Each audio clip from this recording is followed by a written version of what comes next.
to our panel. And just earlier on this morning, we spoke to the Limerick TD, Richard O'Donoghue. Now, he denied that he's been lambasted, but he certainly got a lot of grief for comments that the Irish people could become a minority in years ahead, with some describing what he said as dog whistling and worse indeed. Alison, can I start with you where this is concerned? Irish people are becoming a minority in the years to come. What did you make of his comments? Well, I suppose, look, I don't think we're at risk of it happening. It's going to happen. It's already happening in areas of Ireland where, you know, there's certain areas being outnumbered. The likes of Dundrum House, I suppose, or the village of Dundrum is one area, 277 IPAS to 221 inhabitants. So, and they're only people that we're looking at in relation to IPAS. Like, I suppose you look at every town and village in Ireland, and you're walking up the street, you're driving up the street, and you're not seeing Irish people. Like, I suppose where our population now is the highest since the famine, and that has come up quite, as I say, quickly. And look, this isn't something that just came out of nowhere. There's been an agenda with this. Like, and I've read it out here on the panel a number of times over the years. But when Simon Coveney was Taoiseach, he said, these are his own words. He said, over the next 20 to 30 years effectively, we want to attempt to double the size of all of the cities in population terms outside of Dublin. The population of Ireland will certainly grow by an extra 1 million people. Linked to that estimate is that half of that number won't have been born in Ireland. I think they're reaching their targets. This is for the 2040 plan. Those targets are pretty much being met a lot quicker than they'd planned. So, like, last year, Ireland's net migration was 50% higher than Britain. Like, it's, you know, I think statistics speak for themselves. When you say anything now, even if it's factual, you're racist. You know, I like to call it as I see it and say it as I see it. And to be honest, Ireland is massively changing. And this has been put in place by, you know, previous government. But the thing is... And with a view to what? Because I don't know. I'd love to know, right, because I don't think it's going to end well. Like, but what had Simon Coveney in mind when he spoke about those aspirations for the increase in population? What? I don't know, but I suppose Simon Coveney, like, I can't. What's his name? I can't think of his name. Richard Sutherland, or Peter Sutherland, I should say. Yes. You know, the Bilderberg, the WEF. There's a lot of stuff going on in relation to flooding Europe.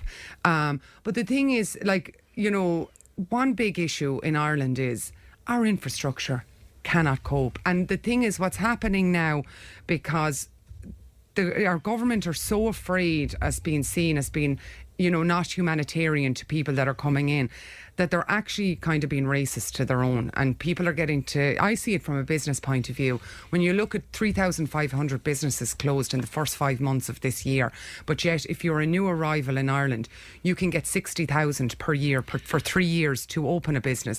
Now, if that's not discrimination against Irish people, they can't afford to stay here. You know, like, our culture, everything is changing. And look, there's no problem with people coming in. But I read a piece the other day about an Iranian who flew into Paris years ago. He died in Charles de Gaulle Airport. He was there for 18 years because he arrived with no documentation. Steven Spielberg made a movie about it in 2004. Yes.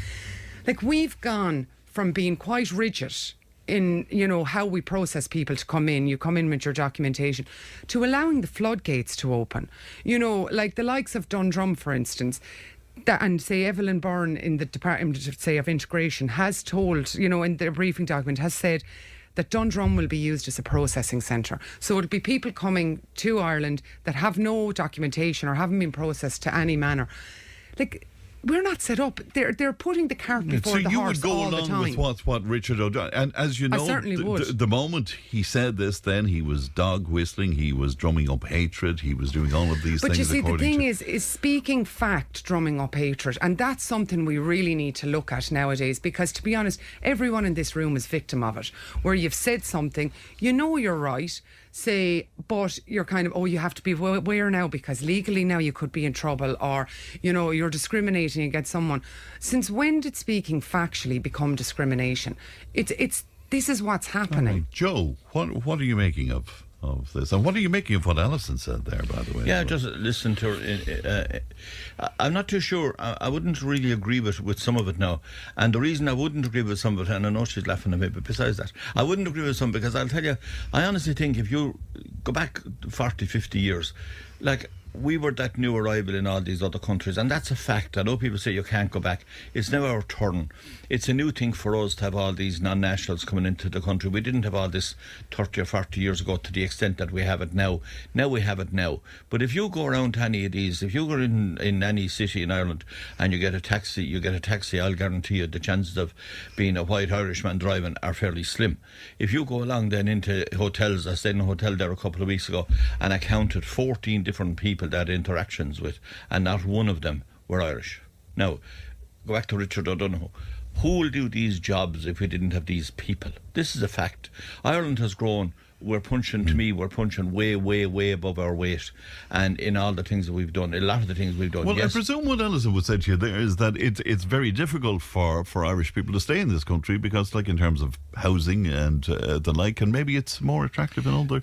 An awful lot of Irish people, Fran, have left this country by choice. A huge amount of Irish education has played a huge part in this country, in a good way. But alternatively, then there's another bit of the good way, because people have got so educated now, and thankfully they have all the opportunities and more luck to them and the best luck to them, and they've qualified and they've immigrated and they've gone down under for a while and they've gone here and they've gone there. And what a lot of them have done, they met a partner or whatever else, and they've settled and they're back and they're not coming back.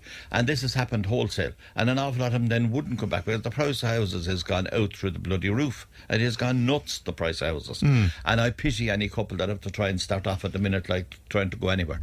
But there's an awful lot of things we're doing right, but there's an awful lot of things we're doing wrong. And there's an awful lot of things we're not doing at all. Right, so that notion that Irish people are becoming a minority, there's no fear in that for you. Can I come back in on that? I suppose, Joe, when you say about the people leaving the country, yes, they left with documentation. So that's one thing. I suppose where the Irish people now are going to really struggle, there's a new halalmortgage.ie, so yes, there's no interest rates whatsoever for people coming in. How are Irish people supposed to compete with that? Exactly. And also, Irish people having children. Like, if you look at, in 2008, our fertility rate was 2.07, one of the highest in Europe. By 2024, it was crashed to 1.5. Yeah. This is a given. It's going to happen. Is that not just a social thing, though? I think it's an affordability kind of thing. Like, I have one child. I would have loved to have more children. And there's lots of people in my boat. Like, I want to educate my child and do the best that I can for him. So the thing is, I can't afford to have 2, 3, 4, 5 kids. Like, I'm one of 5 myself. And, you know, people coming in, there's children being born, like, say, so many foreign children being born in this country. I'm not this isn't saying me slurring or saying anything, you know, I'm just speaking fact. So the thing is, what Richard O'Donoghue said is going to become a truth, because we're not having the numbers, say, of Irish people having children, because people can't get on the ladder, they can't buy a house, they can't do what we were lucky enough to actually do. Right. Okay, let me just go to Phil and I'll go back to you both then. Phil, what about this? What Richard O'Donoghue said first of all? Yeah, I think it's very bleak, and I'm not sure that he's wrong. There is a huge influx of I could give you examples of many different communities that have come in, and particularly if you look around the hospitals now, it is nearly as rare as hen's teeth to see an actual local white person walking the corridors. There are so many different nationalities. But many of our politicians